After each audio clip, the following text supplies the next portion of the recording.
the Rangers are putting Jacob deGrom on the 60-day IL from the 15-day IL. It's going to be pushing him back a little bit. And the Rangers are bringing up Spencer Howard. What does it mean for this team, and how are they doing so far? All that and more on this episode of Locked On Rangers. Let's get into it. You are Locked On Rangers, your daily Texas Rangers podcast. Part of the Locked On Podcast Network, your team every day.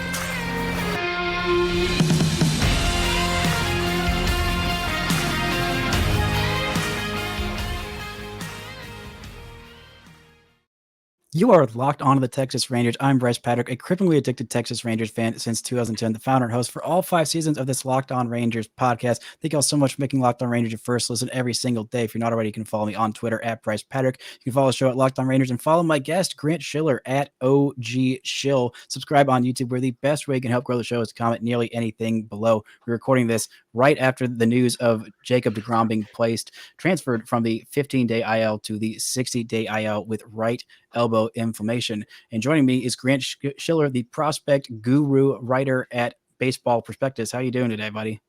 I'm doing good. You know, we get LeBron and we lose deGrom. You win some, you lose some.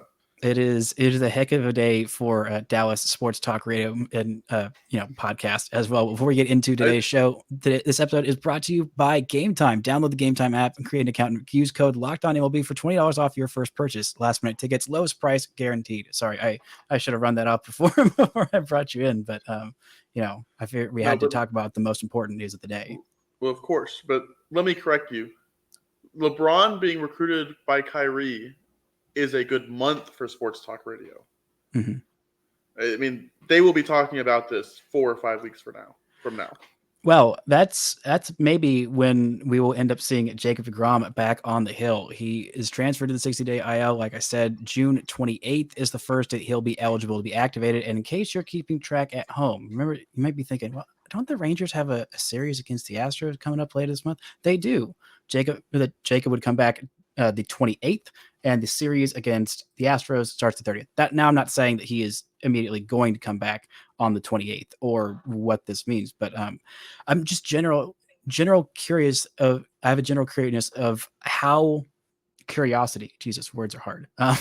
Of how worried you are about this. I feel like you can either there's just one of two extremes that Rangers fans I think are feeling right now, and I want to know which end of the freak out spectrum you're on.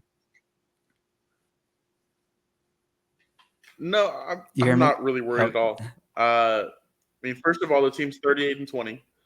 And the pitching staff's doing just fine. Second, when you signed him, you knew this was the case. All his injuries with the Mets just had weird recoveries and timetables, and it was very mercurial. Like, you didn't know what was going to happen or when he was going to come back. It was always weird like this. It always took longer than expected like this. If the plan is to rehab him, that's probably about when he was going to come back anyways.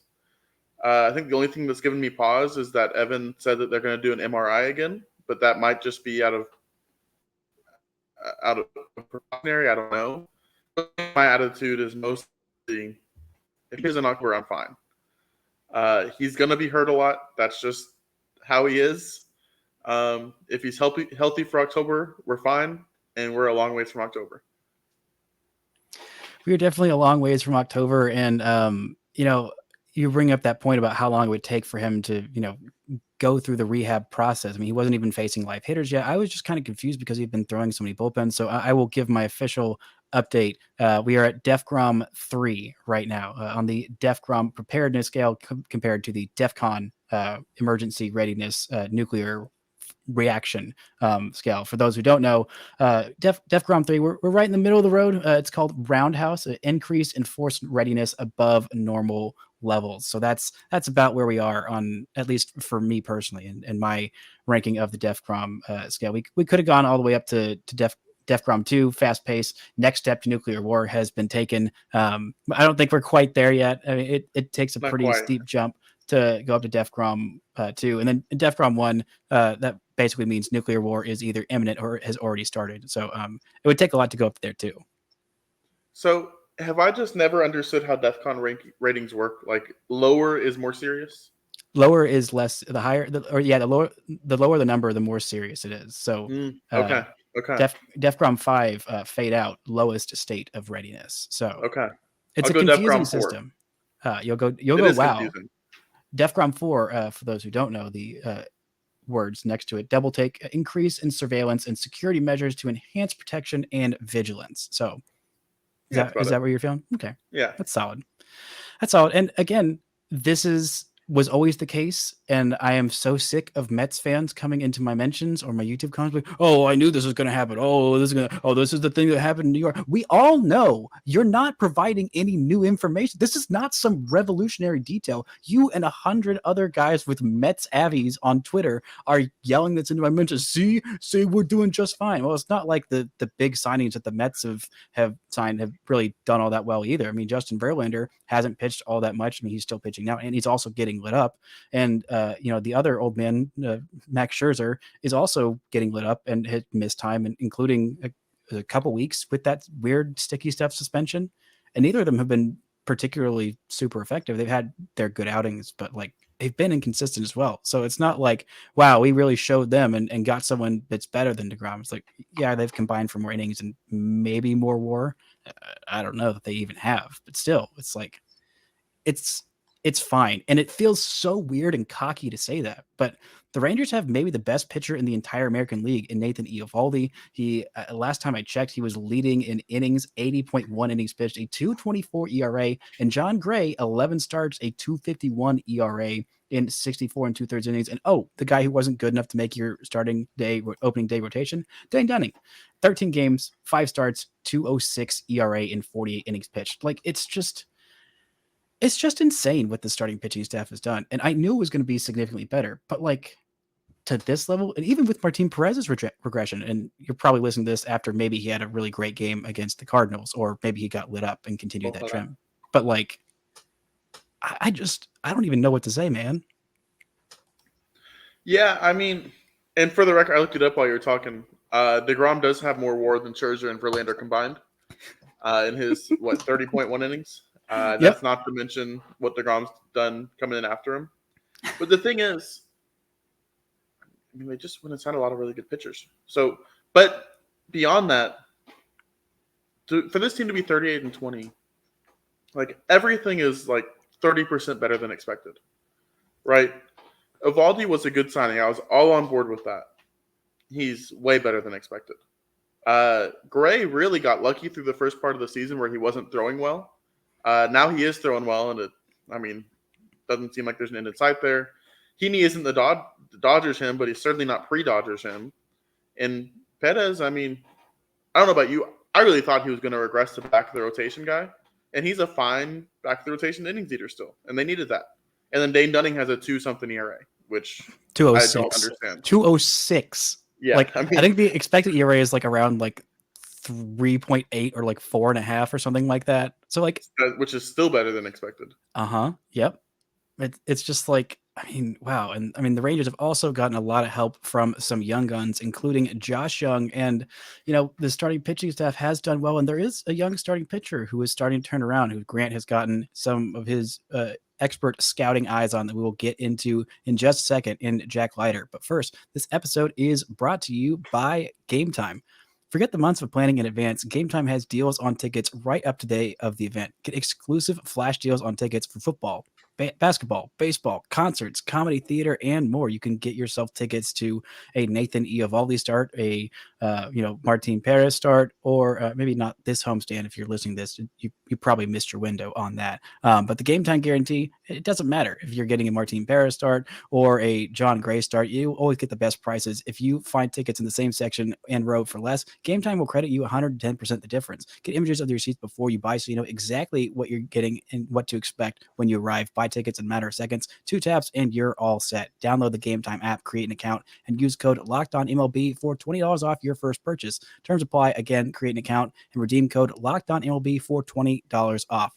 Download Game Time today. Last minute tickets, lowest price, guaranteed. Now, shout out to the Everydayers for making Locked On Rangers your first listen every single day.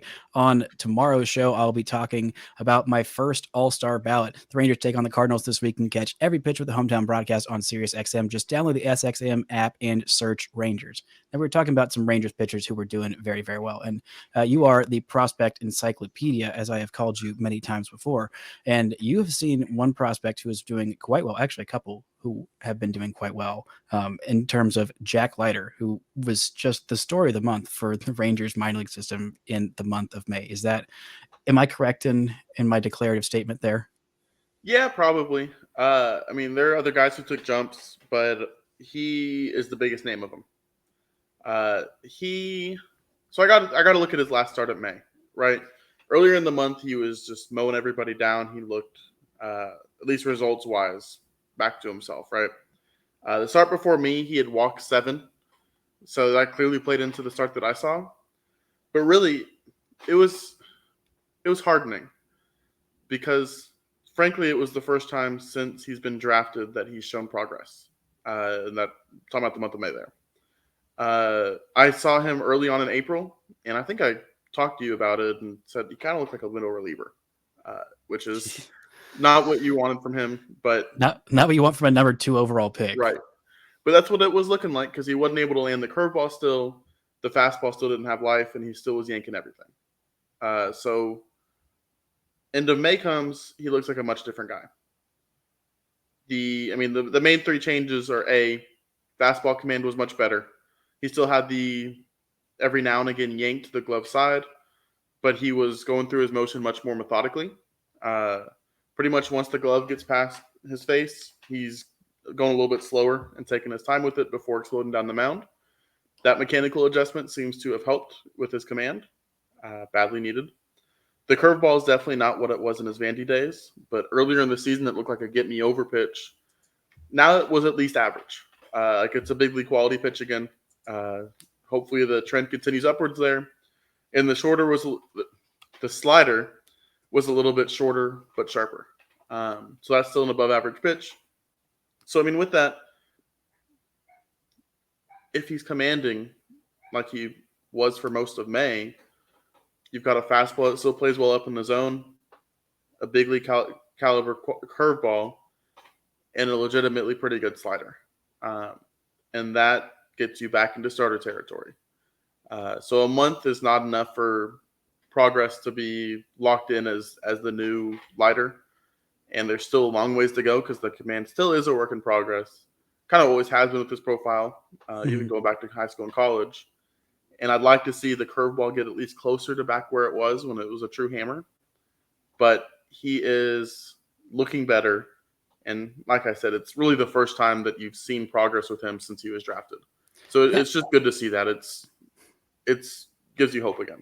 Yeah, and I think for me, I mean, I'm obviously really, encouraged by this run in May, and obviously he's not completely fixed or whatever, but it was just it felt like such a brutal first year. It's just like he'd maybe have like one good start and then like 5 bad ones, and then it's just like, oh my gosh, it's the same thing every time. And I think just the mental toll that can like take on you, like the weight that's I think's lifted by having that nice prolonged stretch. And even after the one bad outing, he did have a bad outing in May when he walked 7. It was like, oh god, are we back to the old thing? Boom, just comes right back out and just looks like what he had been doing in the early month. And I think that's really might be the most encouraging part, is that he bounced back immediately from that one rough outing. Right. And it was interesting. The game I saw, he clearly was kind of pissed off at himself for that one. The first 3 innings, he threw like 95% fastballs. It was almost completely fastballs. He just wanted to work on fastball command. And what was impressive about it is the San Antonio team who's visiting, terrible lineup, but regardless, they knew that's what was coming, and they still really didn't get to it. One guy turned around for a home run, but other than that, it was some whiffs, getting under the ball, fouling it back, getting under the ball, popping it up. When he kept it up in the zone, they still really couldn't get to it. The homer came when he missed down. So it plays well up there. If he's commanding up there, keeping it horizontally where he wants it, it's going to play well. Yeah, and I'm still a big believer in Leiter. I think neither of us were, too far off the bandwagon. I think the most concerned we were was after April, and I was like, oh no, it's still the same thing. But now it's like, all right, all right, you're starting to, right the ship and calm down a little bit. And another guy who had people a little worried last year and had your colleagues at Baseball Perspectives drop him down quite a bit in their top 100 prospects is a guy who might just have already run away with the American League Rookie of the Year award, and that is Josh Jung. I know you and I have both been really high on this guy, and what have you seen from him so far at the big league level that's like making you think, oh yeah, people were kind of overthinking when they were concerned about 25 bad games at a big league debut while he was probably still a little hurt. Well, frankly, like everything else, he's like 30% better than expected. He's been... Wow, you hater. This is exactly who I expected him to be. I mean, he's been slightly above average defensively, which I never expected. If he had just maintained an average defender at third, I would have been thrilled with that. The arm is, I mean, for the position, it's not great, but it's better than it looked at any time at Frisco. He's getting it there when he needs to. The bat, I was actually a little bit worried about an upcoming slump at one point when he was really chasing and expanding out of the zone. And he really was, the walk and strikeout numbers were just really far apart. And he was, getting good BABIP luck, but also just hitting the ball really hard when he hit it. Lately, the last couple of weeks or so, he's still cranking the ball, but he's holding on to the zone better. So for this level of production to stick, he has to keep doing that. And if that's really an adjustment he's made that's going to stay with him, it doesn't seem like it's something that's going to go away. So I think that's the key to maintain at this point. But skill-wise, he's just hitting the heck out of the ball. He's still pulling the ball, but he's willing to go to all fields. It's just really strong. Yeah, and I think one of the things that he definitely still doesn't have great like strikeout and walk rate. And his walk rate is a 27th percentile baseball, K rate in the 19th percentile. The chase rate is coming up at 34th percentile now. The outs above average being in the top half of baseball. That's awesome. That's one of the things that I loved about Jung is just like it's such a cliche, and I've said it probably a million times in this podcast. He's just like such an incredibly hard like worker and like literally obsessed with baseball that like he's gonna work his freaking tail off for every second, just obsessing over every single way to get better. One of the things that's really impressed me, especially during that hit streak, that 14-game hit streak that ended up being done on Friday, and he actually went hitless in the game where the Rangers scored 16 runs, which is just hilarious. But he's been so good with two strikes. It feels like his bats are kind of similar to Corey Seager in that way, and that they're both pretty aggressive early on in the count. But then once they get down to two strikes, which is something that Evan Grant wrote about this entire team being really great at hitting with two strikes, like just phenomenal and incredibly difficult to put out. But it feels like he's done a much better job of battling pitches off once he gets behind in those counts. Like there is in one of the big innings against Seattle, I think it was on Saturday. No, it was on Sunday, where he was down 0-2 and then ended up working a walk. Like that, those kind of at bats from a rookie. I know he is 25, and he probably, if he wasn't hurt, would have been in the big leagues 2 years ago as an everyday regular. But still, from a young guy, and Bruce Bochy saying that he had the confidence in him from like day one. I think that really just speaks wonders to Bruce Bochy and also to what Josh Jung is doing. It's like he's proven their confidence 100% well founded. And Bochy's really handled a lot of these guys well. It seems like the preparation and the messaging he gives out has given a lot of confidence to a lot of guys. And whatever the hitting coaches are doing, what is it, Hires and Ecker?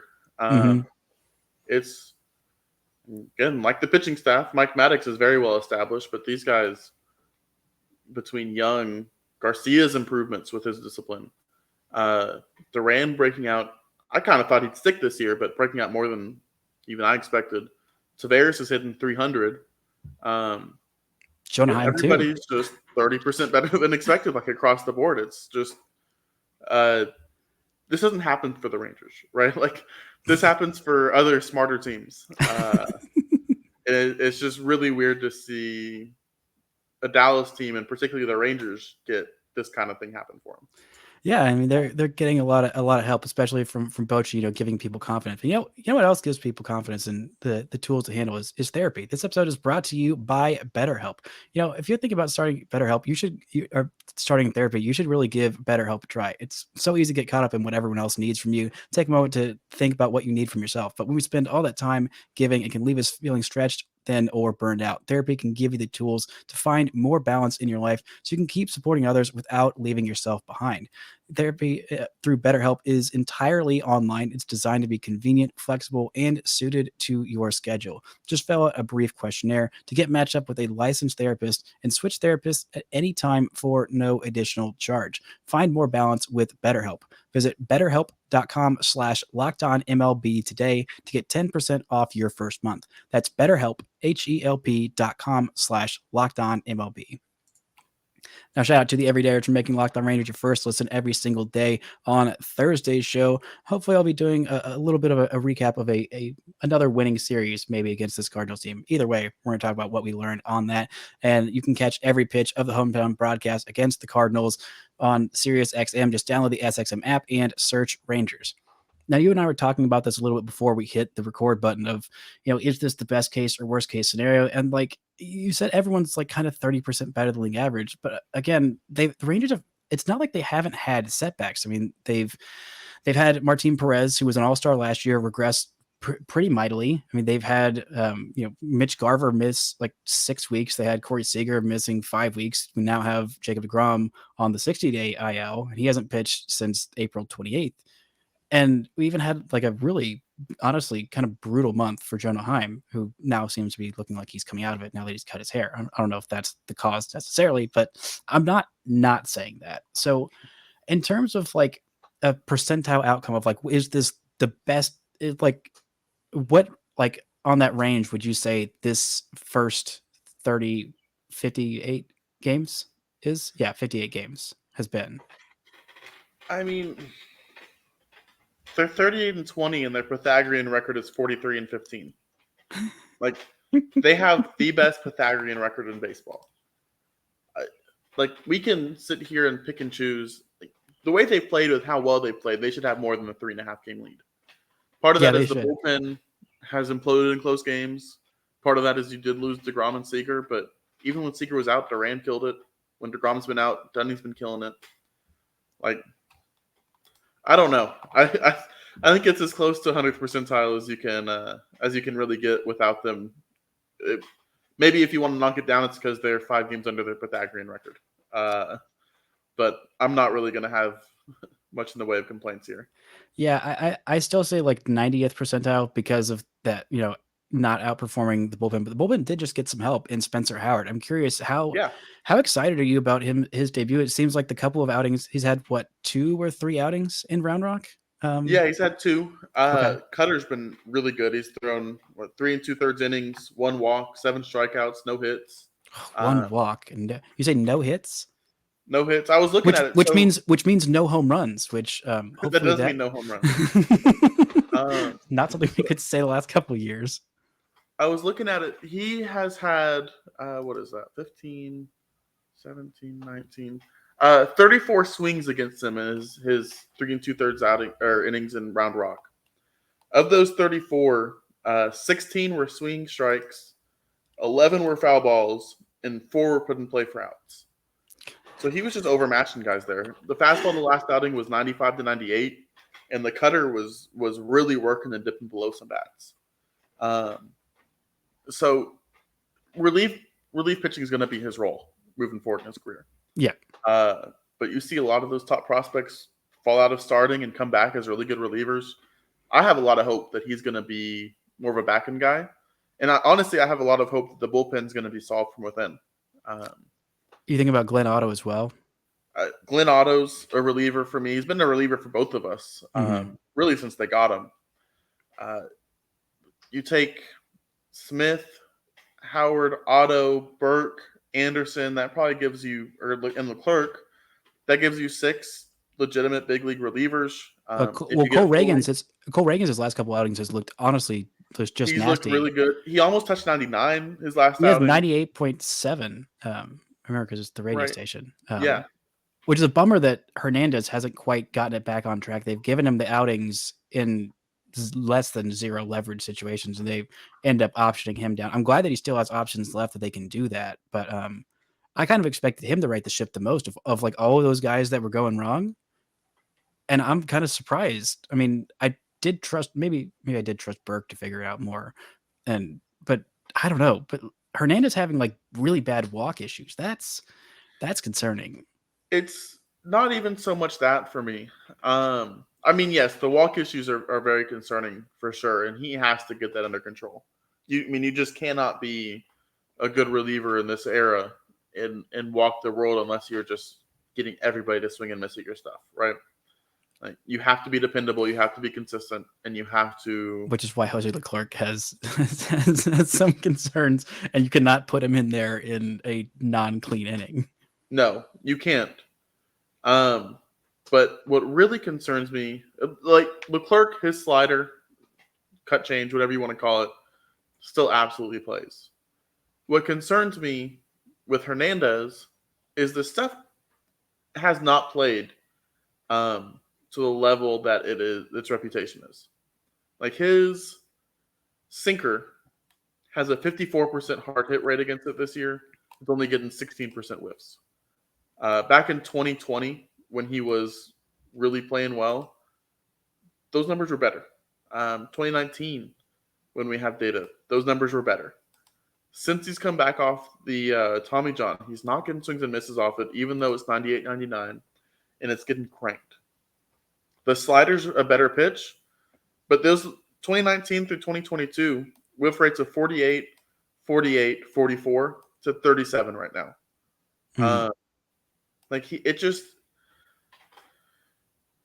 His stuff is not playing well. So I've wanted him to go down to AAA for a while, because I think to fix him, like, yes, you have to figure out the zone. And yes, you have to figure out, he seems like a mess mentally right now. But you probably have to reshape some of these pitches. Like, you probably have to get in the lab and work on how he's releasing them and how he's shaping them, because they're just not what they were. And hitters are getting to them. It's wild that I trust Josh Sborz like significantly more in high leverage situations than Jonathan Hernandez, and I'm kind of back in on Sborz. I was real iffy at the beginning of the season because it's like it's been the whole will they won't they, like is he actually a good reliever or not? And the expected numbers are looking way better, and I think that adding a guy like Spencer Howard, keep like every one guy they add that you can kind of trust in higher leverage situations makes this less and less of an issue. And their bullpens are always finicky. Like, they are just always, you can't trust them. Even Will Smith, who's had his 100th career save this year, I don't know how sold anybody is on him being like continued this good. He still does have a 3.15 ERA. Not that bullpen ERA is everything, but like, I don't know. And this brings me back to, I have best case and worst case on there. I'm curious, what do you think, like, what could go wrong for this rank? Because, like, we talked about this being kind of legitimate, even they are like all 30% better than expected. Like, what goes off the rails? What is possible for this team to like go off the rails that would send them into like a spiral where they, finish barely making the playoff or 500? Because it just doesn't feel like there's a whole lot of realistic scenarios where that happens. Yeah, I mean, there's things where that happens, but really it's, deGrom doesn't really come back. Eovaldi gets hurt. Bradford's not ready. Dunning regresses, and Jung and Duran get picked on for expanding the zone, while Leody turns into a pumpkin. Like, all that pretty much has to happen. Maybe Heim goes to second half Heim and wears down. There's a lot of things that have to go wrong at this point. And really, we're far enough into the season where a lot of this is real. So this team is just legitimately very good.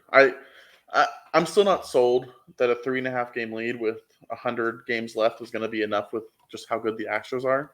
But I think that says more about the Astros and the Rangers. Well, yeah, I think it does. And it's really frustrating that like all this has gone right for the Rangers and all those things have gone wrong for the Astros. And it's like, they're still right there. Like, come on, man. Like, what? And it's just Astros BS. Because really, I mean, if you go by Pythagorean, the Rangers should have a 7.5 game lead right now. Yeah, they should. Like, it's just a shame. I'm sorry to take over real quick. Can we talk about Sborz real quick? Because this dude's numbers We can.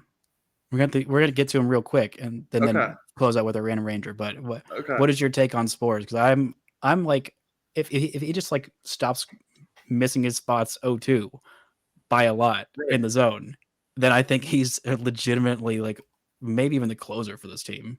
Right. He's filthy right now. He's always had the stuff. If he continues to throw strikes at an acceptable rate, he's a back of the bullpen guy. He's got a 99 percentile whiff percentage right now. He's missing. He's doing what best case. He's missing both bats and barrels when they do make contact. 33% K rate, and he's cut his walks down just that little bit he needed to, without getting smacked by leaving everything down the middle too, except for 0-2 counts.